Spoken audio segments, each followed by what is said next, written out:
This is Strange New Trek, a podcast about the life and times of Captain Christopher Pike. This episode of Strange New Trek is sponsored by The Time Warp in Ashland, Kentucky. And now, your hosts.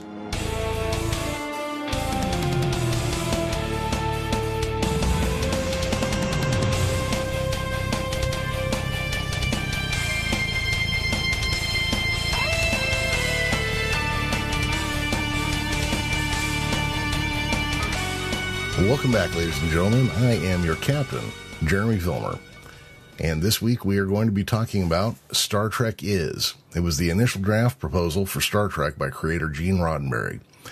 The document outlined the show's crew, core concepts, and episode ideas. This week we are discussing that very document, and to take us through Star Trek Is, here is Chris Noonian Singh. Oh, yeah. So after you got in contact with me about doing this show, I started, obviously, like I said last time, watching Discovery, and I started doing some poking around Memory Alpha, the Star Trek wiki, mainly because I wanted to get to know the universe again and read about some of the characters, particularly Pike. Now I eventually stumbled on the Star Trek Is document. The original is kind of hard to read, at least for me, because it was 1964 and done on a typewriter. So I started transcribing it to a more modern font. And as I was going through it, it seemed like it would be pretty good episode fodder because it touched on some of the stuff that I knew you had wanted to talk about when you first pitched the show to me. Mm-hmm. So since this is basically the document that sets up the entire franchise, I still thought it was relevant even for Captain Pike heavy. So I guess with that, let's talk about what Star Trek is. Fantastic. I don't think I'm going to sit here and read every word of this document here, but Jeremy, I know you're going into this without having ever seen it, right? Right. I mean, I may have glanced at it at some point in my life, but yeah, I mean, I haven't read it recently or looked at it.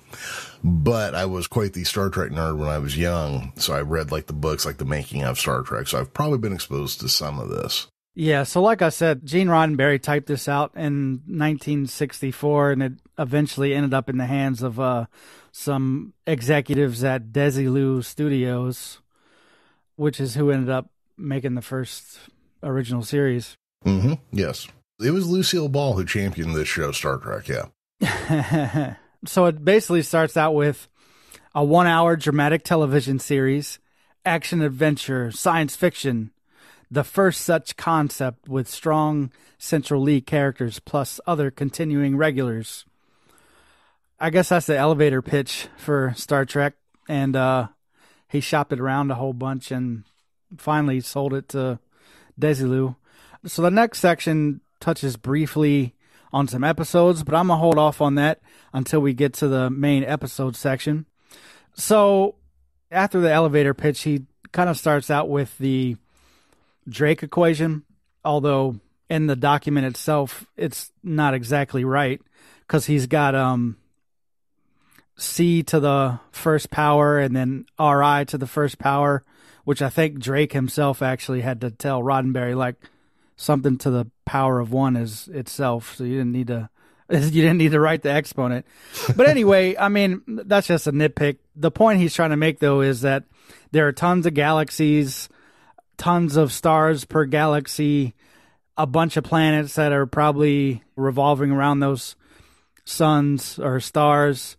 And he says if only 1 in a billion of these stars is a sun with a planet, and only 1 in a billion of these is of Earth size and composition, there would still be something near 2.8, a lot of zeros, worlds with a potential for oxygen, carbon life.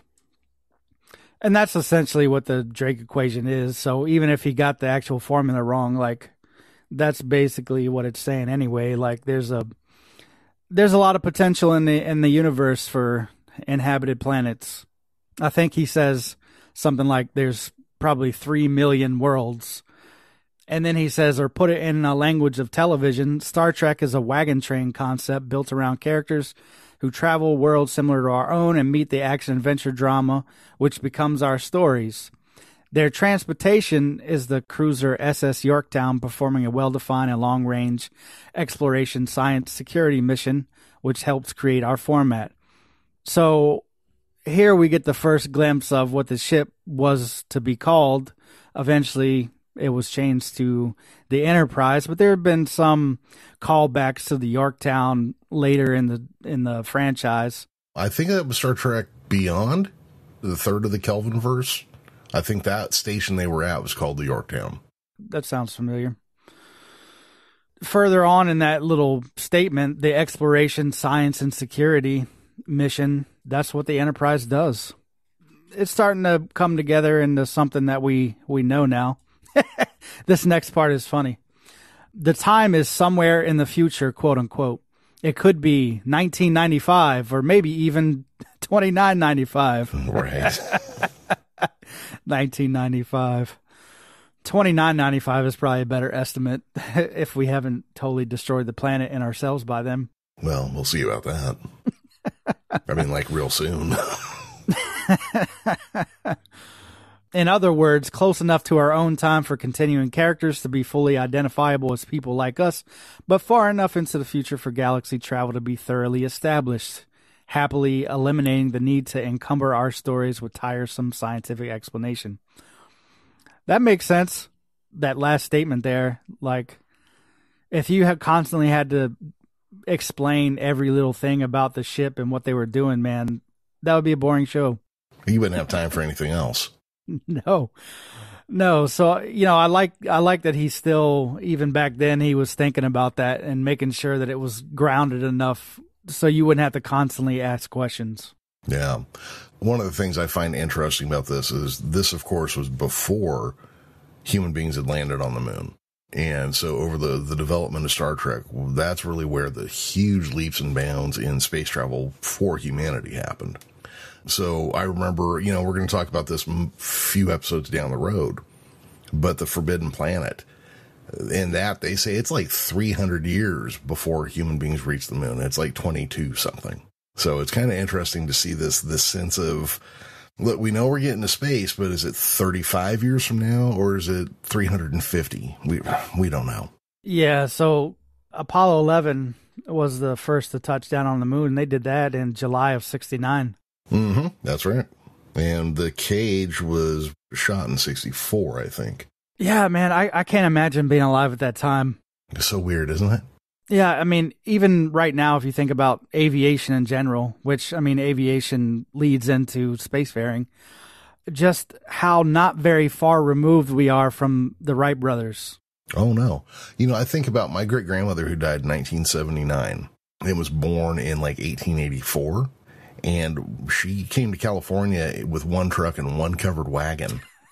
The majority of her life, human beings had not flown.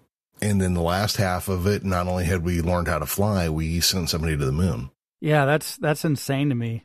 Just how quickly that technology developed into space travel. The part, and we'll get back on track here in a second, one of the things that blows me away is we used to have these giant jumps in technology like every 10 years. And then it came down to like every 5 to 8. And now we have huge jumps in technology, like yearly. Look at machine learning over the last 5 to 10 years. Yeah, it's getting crazy. The next part, I'm not going to read the whole thing, but basically he's talking about the parallel worlds concept is key. So he wants to show basically a world like our own, but not quite. It's hard to tell here in this section if he's talking about like humanity or if he's talking about like the alien life that the ship will encounter. I guess he could be talking about both, mainly because like in the time that the Enterprise sets off, the Earth is basically like a one world government type thing at that point. Yeah, the idea was, and I can't remember exactly how it all fit together, but they weren't going to show Earth because Earth was supposed to be so paradise-like that they just wouldn't be able to show it.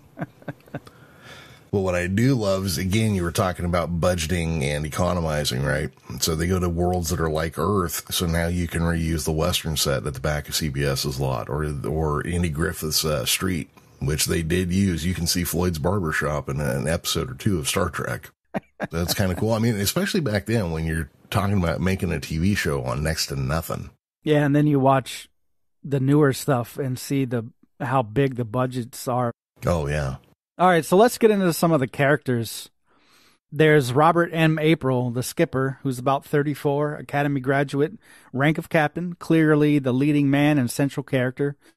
This role is designated for an actor of top repute and ability. A shorthand sketch of April might be a space-age Captain Horatio Hornblower, lean and capable both mentally and physically. I had no idea who Captain Hornblower was. Oh, really? No idea. Yeah, it's English Navy stuff from set in like the Napoleonic era. I think they started his career like as a first lieutenant and following from there. So, of course, our captain would make a couple more name changes before they landed on Kirk. But Robert April does make a appearance in the animated series. He is one of the age-changing stories. They make him younger, him and his wife. Yeah, and the rest of the description of Captain April here is basically Kirk. Oh, yeah. I would imagine the character description doesn't change a whole lot from, I guess, what did it start with? Captain Winter, and then April, and then Pike, and then Kirk.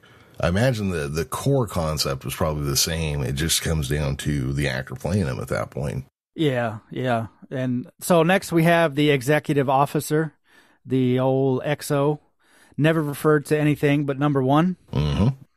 This officer is female, almost mysteriously female. I don't know what that means. It means va-va-va-voom. Mysteriously female. It means Gene Roddenberry said, hey, you know one of those chicks I'm screwing around with my wife with? She's getting this job. Hang on, though. I mean, that may be true. I don't know about all the ladies he was in with, but the next part of it is she is slim and dark in a Nile Valley way. Oh. I got to call a sidebar real quick, okay? Yeah. So at roughly the same time, Gene Roddenberry was having an affair with Majel Barrett and Nichelle Nichols, is the rumor. And so he might have been playing it close to his vest going, well, one of my babes is getting this job. I don't know how true the Nichelle Nichols thing is. I've heard the rumor for 30 some odd years. I mean, given what's written here, I guess I could see that. Mm-hmm. Look, Nichelle Nichols was a very attractive woman, you know. Age uncertain, one of those women who will always look the same between years 20 to 50, which I guess still describes Uhura. Yep. An extraordinarily efficient officer, number one enjoys playing expressionless.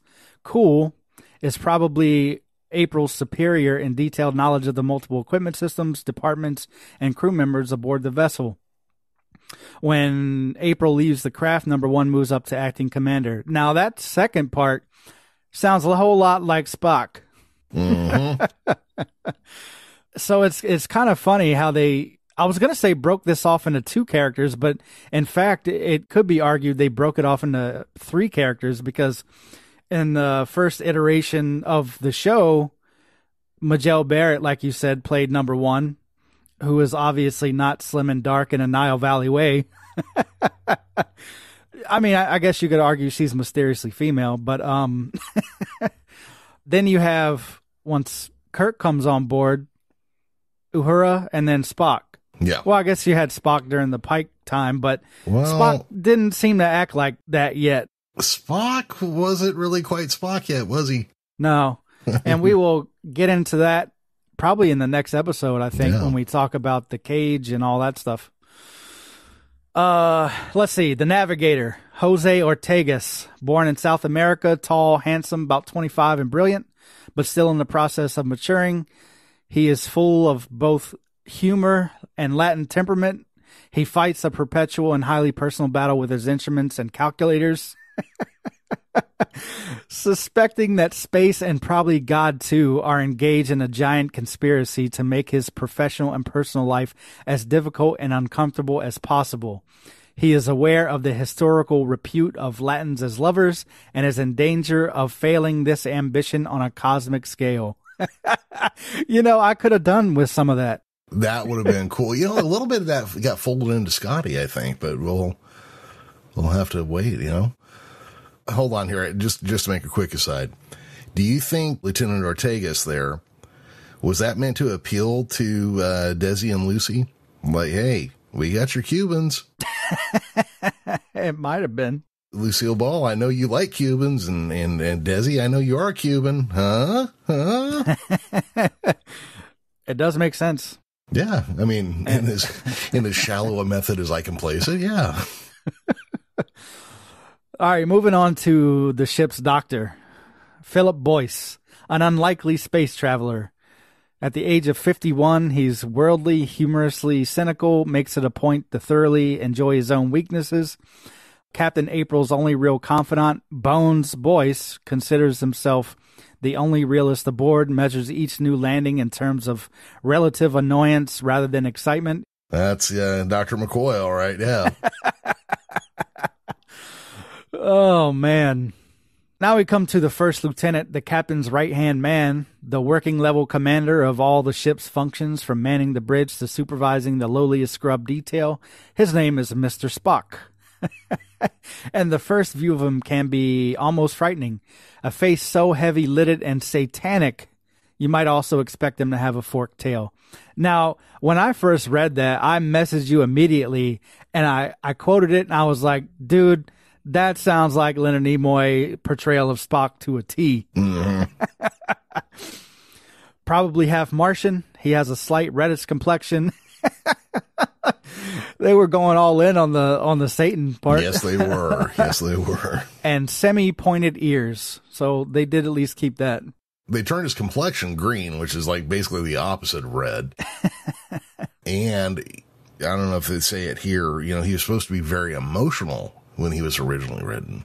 It says, but strangely, Mr. Spock's quiet temperament is in dramatic contrast to his satanic look. Of all the crew aboard, he is the nearest to Captain April's equal, physically and emotionally. Yeah, I mean, if you're saying that he's an emotional equal to the captain, then you're probably right.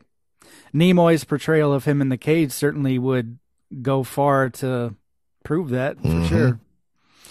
His weakness is an almost cat-like curiosity over anything the slightest alien. Which, again, you do see a bit in the cage. Yeah.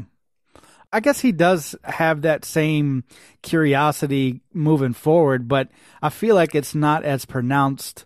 It's really tempered by his portrayal of Spock, which is, I don't want to get too far into this because we are going to cover it in the next episode. But a lot of the elements of number one were given to Spock. And then because Jeffrey Hunter was such a subdued actor, I mean, he was kind of loud, but he was very brooding and internal and insular. So he played Spock a little more boisterous to balance that. And then you get Shatner, who's very gregarious and waving his hands when he talks and stuff. And so Nimoy kind of pulled Spock back even more because of that. Yeah. The last person he has listed here is the captain's yeoman. Except for problems in naval parlance, Colt would be called a yeowoman. Yeowoman? Blonde and with a shape even a uniform could not hide. I just love the way men from that time write about women. Shamelessly like that, too. I mean, actually, I'm sure you could find authors today that write similarly about women. Yeah, dear Penthouse Forum, I never thought it could happen to me. Today I beamed aboard the SS Yorktown and... Oh, she serves as April's secretary, reporter, bookkeeper, and undoubtedly wishes she could also serve him in more personal departments. I believe the Japanese call it a body pillow. Oh, man. She is not dumb, though. She is very female, now disturbingly so. One's mysteriously female, and one's disturbingly female. I would just like to know what he was thinking when he wrote those two words to describe these females. That is a good question. I would speculate, but I'm trying to keep this show with a all audience rating. All right, the next section is some pretend orders to Captain April, where it describes the ship and nature of their mission and stuff. I do want to read over this because I think some of this stuff is pretty funny given the way modern things went. All right, so we already said the SS Yorktown. It's a cruiser class, gross 190,000 tons. That is hilarious to me that big spaceship is 190 tons. We just recently built the largest aircraft carrier in the world, the U.S. Navy did, the USS Gerald R. Ford. The Ford is, again, this is a Earth-based aircraft carrier. That thing weighs 100,000 tons. So basically, 2 of those is the SS Yorktown. How many people crew the Gerald Ford? I'm not sure. I know that it's way less than current aircraft carriers because they have a lot more, a lot of their systems are run by fiber optics and there's a lot more automation. So it's definitely less now on this ship. Because I think the original quote-unquote Enterprise, but the Yorktown was supposed to have a crew of like 200. 203 persons. No, there we go, yeah. I mean, I guess the original Enterprise is a fairly small ship, but still, though, 190 tons, that still seems a bit small for what we see on screen. Space warp drive, maximum velocity, 0.73 of 1 light year per hour. Holy smokes. I've never actually heard it laid out what it's supposed to be. Yep, that's it. The range is 18 years at galaxy patrol speeds. Registry Earth, United Spaceship. This is where we get the famed 5-year mission, nature and duration of command, galaxy exploration, and Class M investigation, 5 years. You will patrol the 9th quadrant, beginning with Alpha Centauri and extending to the outer Pineal galaxy limit. Alpha Centauri is a real thing. I don't know about that last one, though. Alpha Centauri is very real. It's our nearest neighbor. Yeah. You will conduct this patrol to accomplish primarily Earth security via exploration of intelligence and social systems capable of a galaxial threat, scientific investigation to add to the body of knowledge, and any required assistance to the several Earth colonies in this quadrant, and the enforcement of appropriate statutes affecting such federated commerce vessels and traders as you might contact in the course of your mission. It almost sounds more like the Merchant Marines than the Navy, huh? Or like the Coast Guard. Yeah. Earth security.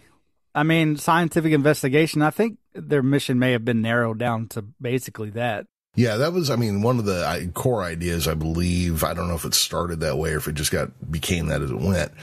This is supposed to be a ship full of explorers who did military things if they had to, not a military ship who did exploring. Yeah, that makes sense, especially when you start thinking about the Prime Directive and all that. We already kind of touched on the set thing. You said it, to save on budget restraints, reusing sets from other stuff, like it says here, early 1900 Street, Oriental Village, Cowtown, Border Fort, Victorian Drawing Room, Forest, and Streamside. That's all stuff that they probably always had at the back lot, ready to be used in any number of things. Oh, yeah. I mean, you know, when you think about it, it's a great way to save money just in general. Hey, I'm going to pitch a show, but outside of the spaceship, we don't have to build any sets. Yep. Stages. So it says the remarkable story latitude inherent in the concept also serves practical considerations by permitting reasonably simple adaptation of stories to fit current studio construction. For example, interiors and exteriors temporarily available after an Egyptian motion picture, a horror epic, or even an unusual telefilm could be used to meet the needs of a number of story premises listed here. That's pretty much a carryover from the last thing, the sets thing. Basically reusing as much as possible after movies were done with them. The cruiser, the SS Yorktown, is of course a standing set to be amortized over the life of the series. For economy, the basic set is designed so that all cabins, wardrooms, and passages can be redressed and doubled. So basically, again, budget saving thing where they can use 1 or 2 rooms and just dress them out however they need to be dressed out. Landings, the cruiser will stay in space orbit, will rarely land on planet, which until you get to later Star Treks never land on planet, I don't think. I'm pretty sure the TOS Enterprise never landed. Oh, no, it would have been way too expensive to do. Keep in mind, that old shooting model was like 15 feet long or something. Yeah. I actually saw pictures of it the other day. It's pretty big. Yeah, it was a beast. Imagine trying to, just even once, just trying to green screen a landing with that thing. Oh, yeah. Landings are made via a small and transportable recon rocket vehicle. Generally, audience view of sightings and landings will be that of the control crew. So through instruments or on a telescreen, permitting use of selected stock film. So you're not going to see the ship land anywhere. You're just going to see the crew inside the landing vehicle doing their landing things. That's what it seems like he's saying to me. Well, that's the way exactly I would read that. And then there's going to be some wacky stock footage on the screen as we do it. Also, for economy, ship miniaturization footage will be planned for maximum use, also amortized over the life of the series. So I guess shooting a few space scenes and then reusing those over and over again. On a proper blue screen, you wouldn't have to do a whole lot of different ways to fly by. The ship had it designated up and down, front and back, left, right, forward, backward. Hey, we're all set. Casting, although this is not like the casting for the crew, I don't think, but although it would be foolish to state we will never do a monster episode, most casting will be fairly routine. Where required, alien variations will be obtained via padding, wigs, and simpler makeup devices. But again, our general format stays parallel worlds, and as always in quality drama, the most unusual, exotic, and shockingly exciting differences always come out of action and reaction. Yeah, don't worry, guys. The makeup budget won't break the show. Yeah, that just always makes me think about the Klingons and how much they've evolved over the life of the franchise. How in the original series, they kind of look like what you would think somebody fighting for Genghis Khan would look. Yeah, I was going to say a space age Mongolian raider or something. They were supposed to be the stand-ins for the Russians. I could see that. The Cold War is in full effect at that time. You got to remember with Vietnam, we were real close to a shooting war. Language, we established a telecommunicator device early in the series, little more complicated than a small transistor radio carried in the pocket. A simple two-way scrambler, it appears to be converting all spoken language into English. So already he's got a reason why everybody speaks English. No, it was good thinking, because I remember as a little kid, I'd occasionally wonder that. And then one day you actually see him go, oh, yeah, we've got the universal translator. I'm like, oh, of course they do. Stupid of me to think they wouldn't. Yeah, but then again, the Klingon language has evolved into like its own actual thing. I think in some colleges you can take that as a foreign language class. There's a couple that teach it, and, you can get Shakespeare and Klingon and a bunch of other things. And a buddy of mine who used to be in a touring, like a metalcore band, actually toured with a Klingon deathcore band. All their lyrics were in Klingon, I bet you their album covers looked awesome. Weaponry. Equally basic and simplified, the cruiser's armed with laser beams for self-protection only. Crew sidearms are rifles and pistols with an adjustment and will fire simple bullets, explosive projectiles, or hypodermic pellets, which stun or tranquilize. That's kind of wild. Yeah, I'm glad they went with the phaser, stun or kill type thing. That definitely worked out better for them. Got the idea of them shooting like NyQuil at the Klingons, Open your mouth. Here comes a NyQuil. You don't see too many. Well, I guess you see plenty of sci-fi where the handheld weapons might be ballistic projectiles, but it wasn't until like Battlestar Galactica that a ship slinging actual slugs or something. Yeah. Well, a lot of that started with like early sci-fi, like Flash Gordon, Buck Rogers stuff. They didn't shoot slugs because if you're on a rocket in space and you shoot a bullet and miss, you decompress the whole chamber. So they went with like energy weapons that if you missed, they just kind of hit the wall and dissipated. That's something I always wondered about for Battlestar in particular.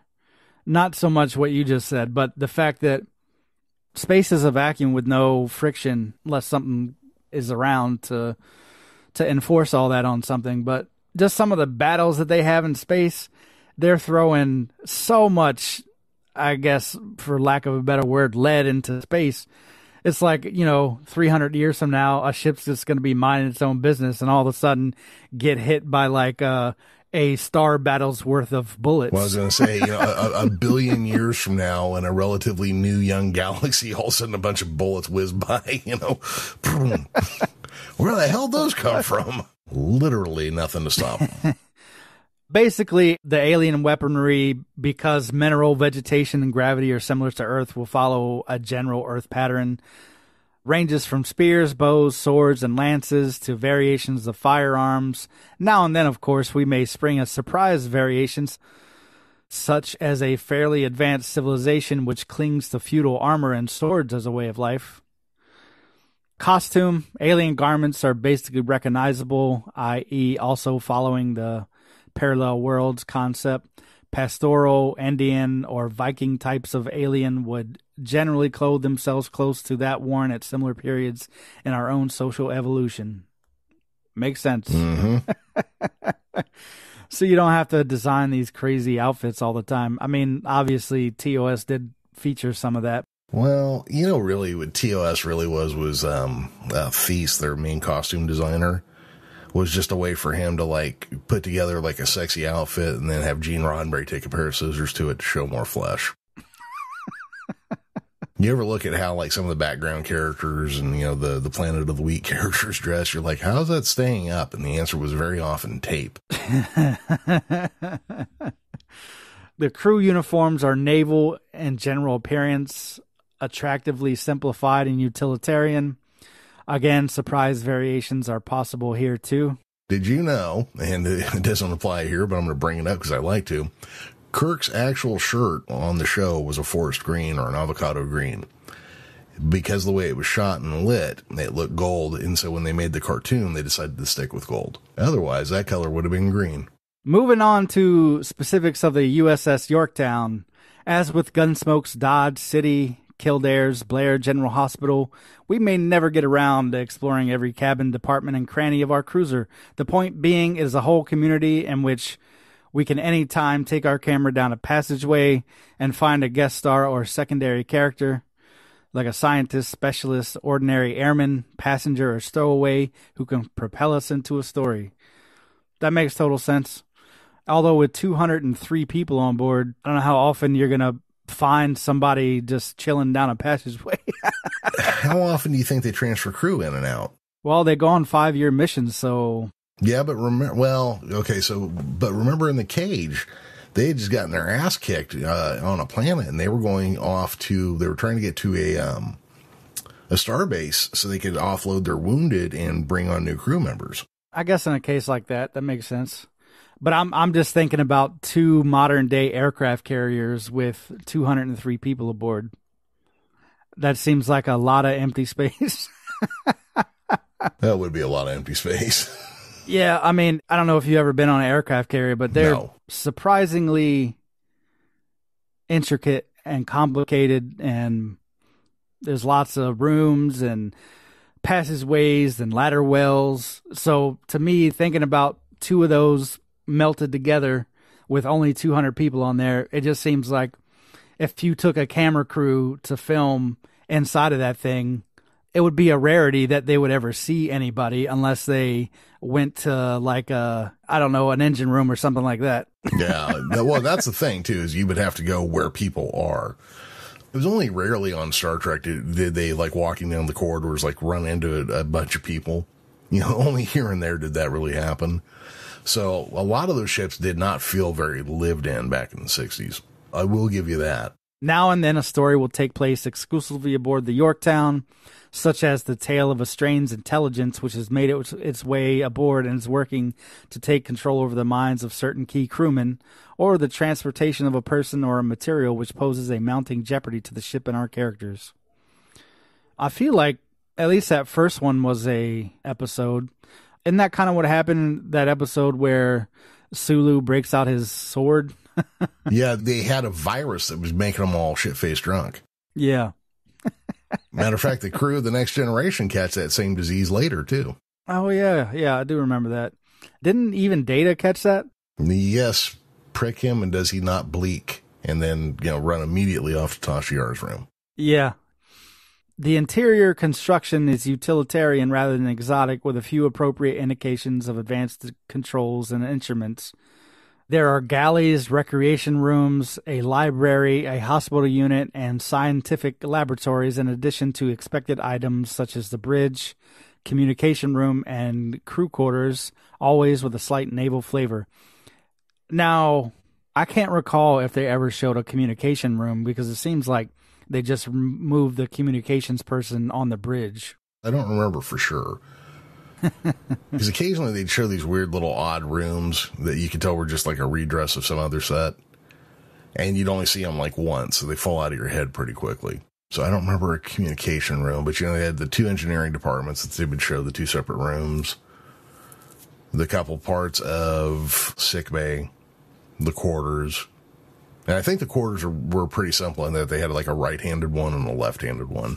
And so they just dress it and shoot it depending on which one it was. Before we go on, Jeremy, the show actually has a sponsor.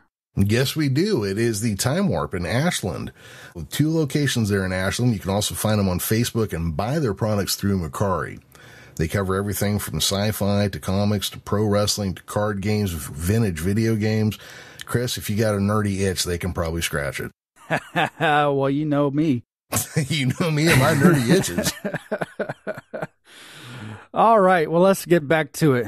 So this kind of brings us to the end of the document where he lays out some episodes or potential stories. So here's what I would like to do. You have a pretty decent grasp on the original series. So what I want to do is describe some of these episodes that he's talking about, and you tell me what they would go on to turn into in the actual show. Okay.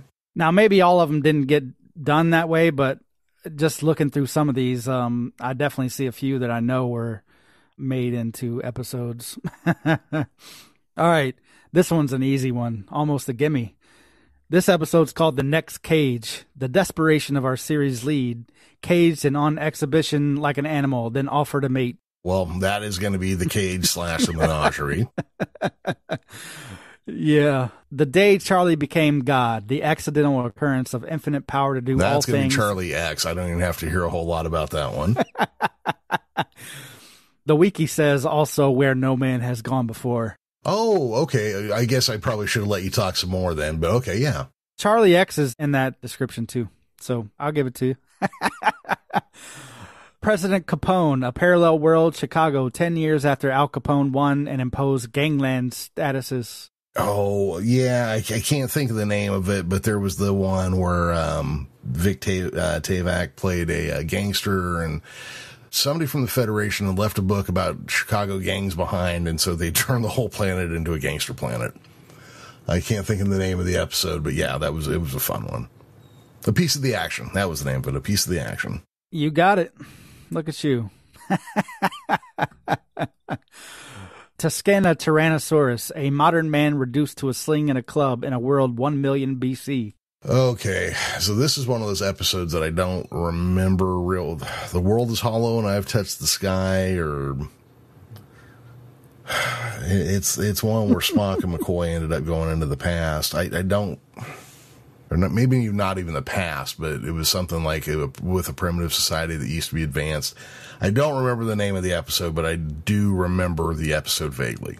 Yeah, that episode was actually called All Our Yesterdays. Oh. It follows a similar premise to what you were talking about. Yeah, that's the episode I was thinking of, yeah. Yeah.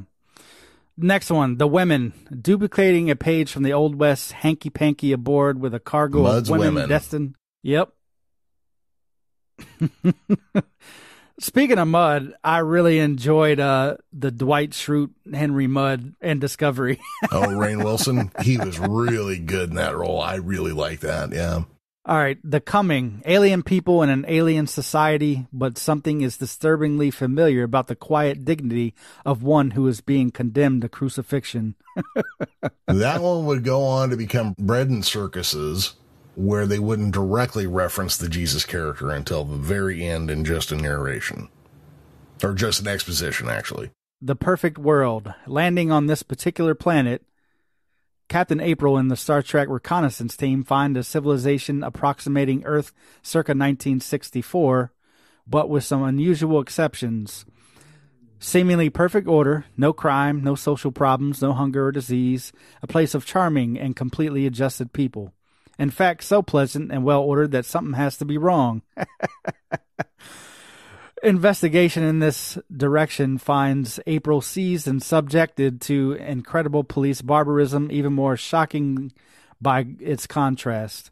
Only slowly does it become apparent that our wanderers have stumbled upon an example similar to the novel 1984, but with all the rough edges removed. Day of the Archons, Night of the Archons, something like that. Return of the Archons. Actually, the original pitch sounds better than the episode. Mr. Socrates, the most unusual world in the universe, a society secretly in a telepathic contract with the Earth for centuries, selecting and duplicating intelligent, lifelike form, the most unusual intellects produced in mankind's history. On a single street, one might meet people as Julius Caesar, Napoleon, Florence Nightingale, Genghis Khan, Jefferson. Okay, I'm stretching on this one, the Savage Curtain. Yep, that's right. Really? Okay. You got it. Because that's the one where it's like they find Abraham Lincoln floating in space, and then they go to a planet and there's like a team of bad guys, and it's Kahless the Unforgettable and Genghis Khan and somebody else, and Kahless can perfectly duplicate Abraham Lincoln's voice. It is a weird freaking episode, man. Next is The Stranger. After taking off from a planet, the SS Yorktown proceeds toward another planet in the same solar system. Not until then does it become apparent that an alien intelligence has made its way aboard with the aim of taking over the minds of key crew members. Purpose to use our cruiser to attack a rival civilization on another planet. Okay, this sounds like two different episodes to me, or maybe three. One of them would be the Man Trap with the salt vampire who can look like anybody else and gets loose on the ship and keeps tricking people with its look. There's another one where there were aliens and they were taking over the bodies of Kirk and Spock and the crew members, but I don't remember the name of it. The wiki says Day of the Dove. Day of the Dove. Oh, that's an interesting one, because that would have been, there's like an alien intelligence on board and a bunch of Klingons. Yeah. The wiki goes on to say that the story much more closely resembles some Next Generation and Deep Space Nine story concepts. The Man Trap, a desert trek story taking members of our band from one point on a planet to another. But what appears to be a pleasant, totally Earth-like and harmless world rapidly develops into 100 miles of fear and suspicions as Captain April and crew begin to encounter strange apparitions. Actually, more than apparitions, these are wish fulfillment traps, which become as real as flesh and blood. Okay, so that is Shore Leave? Yep, that's the one. You're good at this game. I got to tell you, Chris, when I was a kid, you had 4 channels and Star Trek was on about 9 hours a day. So, Camelot Revisited, a planet of Hermes 2, an incredible social order which is thoroughly modern in many respects, but retains the knighthood, armor, and other trappings similar to our Middle Ages. A touch of a Connecticut Yankee and King Arthur's court. You know what? I don't know on that one.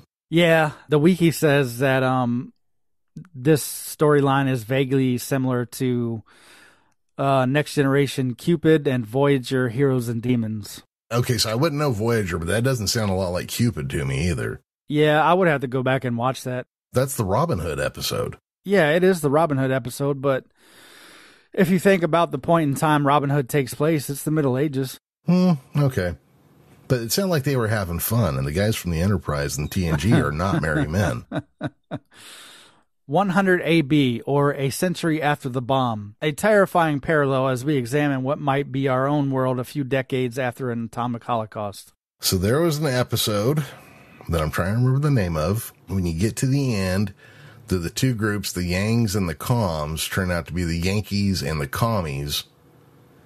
And they find a copy of the American flag and the Constitution is being held as like religious items by the Yang group. What was the name of the episode? Omega Glory. The Omega Glory. Yep, that's the one. And also there's a little bit of that in The Cage as well. Kentucky, an Earth colony on a planet in the Sirius group is listed by the SS Yorktown 50 years after colonization. An attack by the Viking-like savages has destroyed and scattered the colonists, reducing them to a frontier log fort life. Unwilling to risk the Yorktown, Captain April attempts with a small band to regroup and lead the colonists in defense. The Apple. The wiki is saying Aaron of Mercy. Yeah, Aaron of Mercy, I believe, was the one that had the, they turned out to be the super advanced aliens at the end. And the Apple was the one that had like a primitive society. And actually, it was more about the computer that they thought was their god. So, yeah, I could see them being closer with the one they had, yeah. Yeah, for Aaron of Mercy, the aliens were Klingons. All right, Reason. The crew visit the Isaac IV group where they discover a group of sentient robots. Mud. Yep. Reason 2. The story of the last human survivors of the Isaac IV group trying to take back control over the robots. Oh, so they actually pitched a two-parter in there. Wow, okay. A Matter of Choice. A world where the natives have the power to relive any portion of their lives over again. You know what? It sounds a little bit like The Cage again, but what do they have? Actually, not a TOS episode, but a Next Generation episode, Tapestry. The Radiant One, a love story, the passion of a crew member for an angelic female on a Garden of Eden planet. The one hitch being her chemistry includes radium in lethal quantity. The man who became her lover would live 6 weeks to 6 months no longer. Okay, so there was an episode that had Zephram Cochrane back before it was the guy that was in the Babe movie. And he lived on a planet with a gas cloud that turned out to be in love with him, and he got all eked out by it. And then it took over the body of a female crew member from the Enterprise who was dying of something and fixed her so he could have a human woman with the creature's brain. The episode was called The Metamorphosis? That Which Survives. I'll have to later go back and look at That Which Survives because it's just not standing out in my memory. Radium in lethal quantity. That's crazy. Marie Curie died of radium poison. She's the one that discovered it, her and her husband, I believe. But then there's also the story of the radium girls who sat in a factory hand painting watch faces and stuff like that with radium so it would glow in the dark. And they would put the paintbrush in their mouth to reform the tip. They died horrible deaths. When my parents were little kids, they were still on the market. They had like science kits you could get that came with like actual radioactive material and stuff in it. We used to let our kids play with some horrible stuff. Yeah. You know? Yeah, that's crazy. The Traitor. Satuni, a planet of incredible oriental splendor, mercilessly ruled as emperor by space traitor turned renegade, like a visit to the court of Genghis Khan. Space Marco Polo. I got no clue on this one. It looks like the plot was never used, but they did use Genghis Khan in the Savage Curtain. Yes. Okay. Yeah. I didn't think to go back to that one, but yeah, that's right. A Question of Cannibalism. Visiting the Earth colony of Regulus, April's sortie party became aware of the cow-like creatures raised on the ranches. There are actually intelligent beings, but the colonists who have built their empire largely on the supply and sale of this meat rebel in an attempt to free their cattle. Oh, I should know the name of this one right off the top of my head, because I'm trying to go to the wrong one. Devil in the Dark, that was it. Yeah. Devil in the Dark had the Horda, which turned out to be alive and not just some monster, and was protecting her babies. Yeah, and some of that stuff was used in the episode Home Soil, too. The Mirror, near collision with another Yorktown on an exact opposite course. Not only is it the same cruiser, it is manned with exactly the same crew. Could you face yourself after discovering survival depends upon killing yourself? Okay, so with a few permutations, this would be Mirror Mirror, but it also sounds like an early Next Gen episode where they find Jean-Luc Picard in a shuttlecraft after he blew up his Enterprise and killed the entire crew. Oh, wow. I didn't know about the Next Generation one, and the wiki doesn't even say nothing about that, but Mirror Mirror is right. And then it says the enemy within. That's the one we got 2 Captain Kirks, and one's like a rapist, and at the end, again, you talk about like the stuff men could write in the 60s and just walk away with a clear conscience somehow. That's one of them. And I'm glad that kind of mirror universe has been explored a lot over the course of the whole franchise. Yeah. I love some of that mirror universe stuff, just the idea of a more swashbuckly, devious version of Starfleet, and then a place where the Vulcans are apparently like super feared as like horrible backhanded agents of some kind.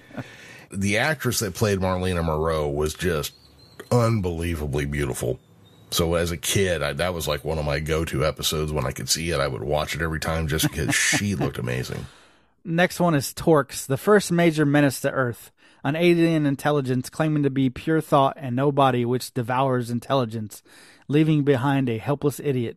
I mean, it's got a lot of generic Trek elements, but I can't think of what it would be specifically. The wiki points out the Changeling, and then some of that was in the motion picture.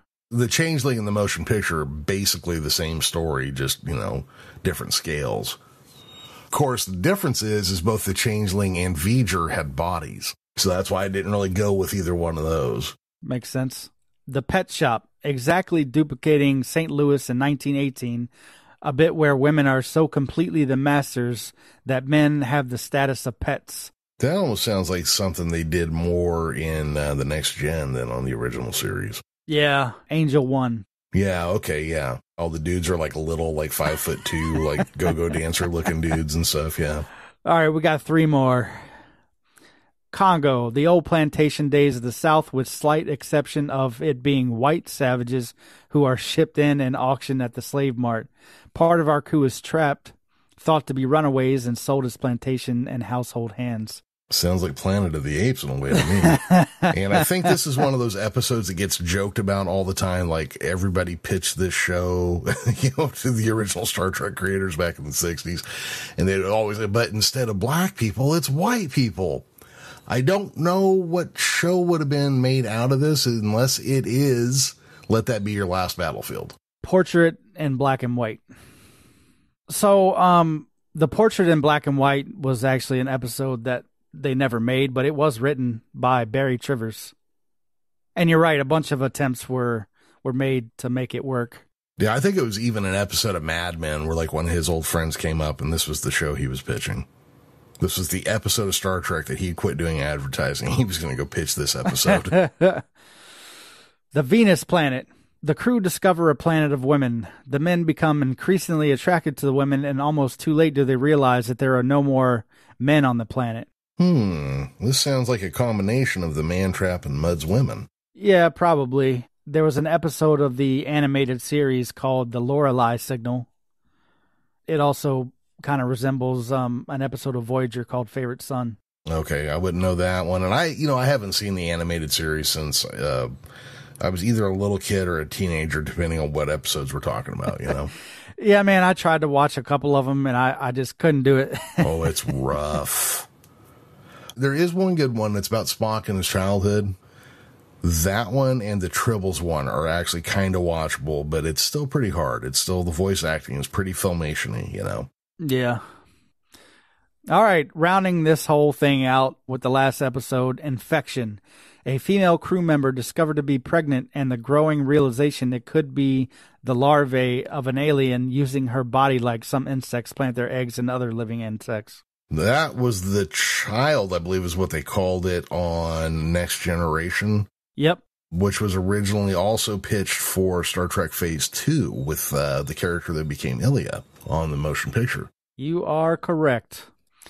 So that's the Star Trek Is document. Again, like, it doesn't necessarily directly pertain to Pike, but everything in this document is what led us to the Cage, and then which led us to the rest of the TOS and ultimately the rest of the franchise. So I still thought it was kind of fun to go through it, and especially the episode part, stumping you on a couple. Oh, yeah. I kind of thought I was going to blow through all of them without a problem. And then, like, most of them, I'm just like, poof, where did they go with this? Yeah. And, you know, just to see how there's some things that are the same, but some things that are really different. Oh, yeah. You have to wonder how many times did episodes get handed off. And you also realize by season 3, Roddenberry had nothing to do with the writing of the show. That was down to other people.